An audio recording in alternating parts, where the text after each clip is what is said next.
Es teiktu tā, es sāku kā sporta entuziasts un arī savām pirmajām klientiem pilnīgi atklāti to teicu, es esmu sporta entuziasts, es esmu entuziasts un es vēlos dalīties ar to, ko es zinu, bet es neesmu certificēts treneris.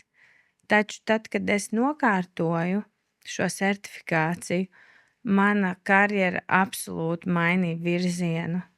Pilnīgi tā, kā komēta. Jo es jūtos daudz pārliecinātāk par sevi un savām zināšanām.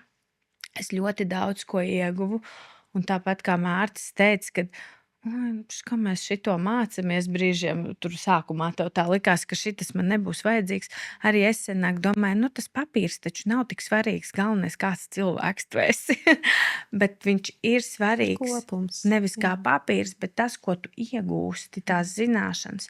Tu kļūsti daudz novērtētāks, protams, ka daudz vērtīgāks kā profesionālis un daudz zinošāks. Tu daudz vairāk vari iedot cilvēkam, kad tev ir tās zināšanas.